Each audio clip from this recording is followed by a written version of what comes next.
While you were driving, did you come close to hitting someone head on or run off the road? Have you ever experienced that in the car with someone else?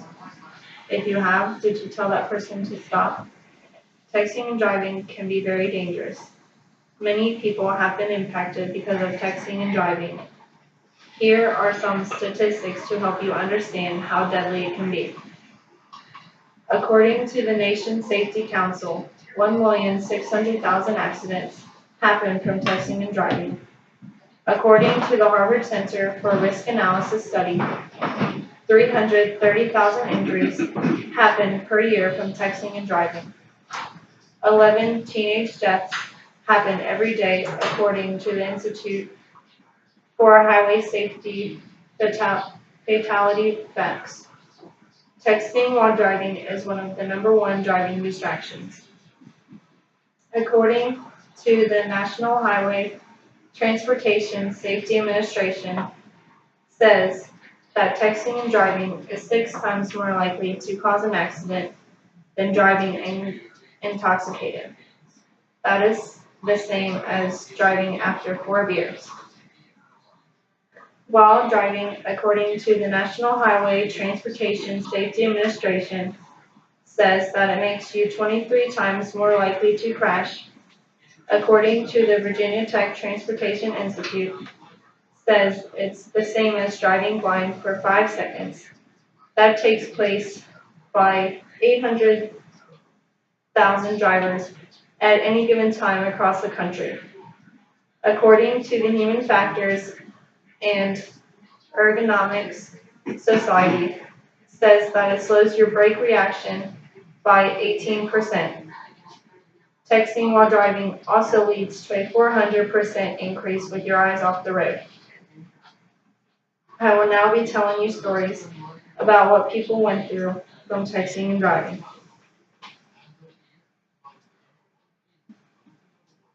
Carly Rose Follig, 17 years of age, was behind the wheel of a truck when she ran a red light at an intersection.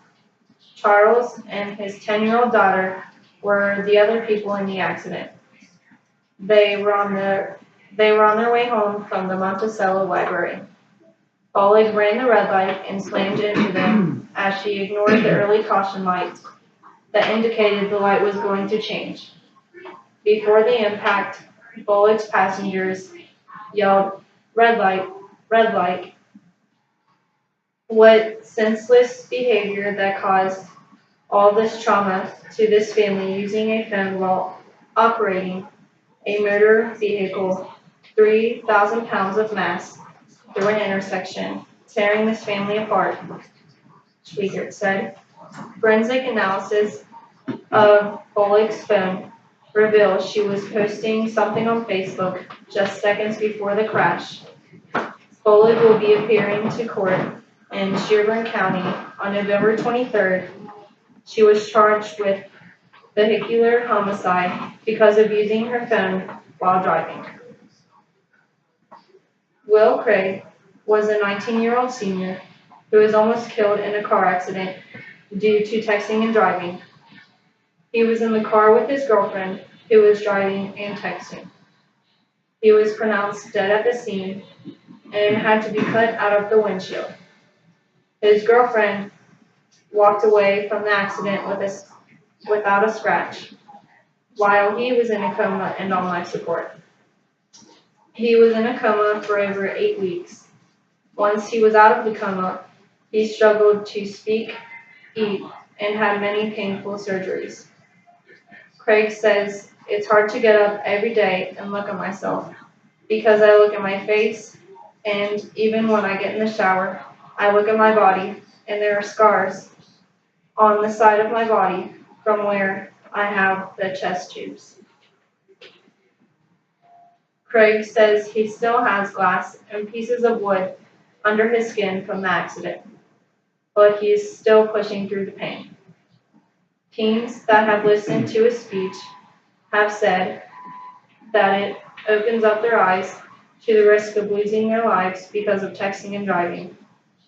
A senior at Wagner, Katie Kimberger, says, that she doesn't text and drive as much, but a lot of her friends do. And it's scary because she is a passenger and he was a passenger also.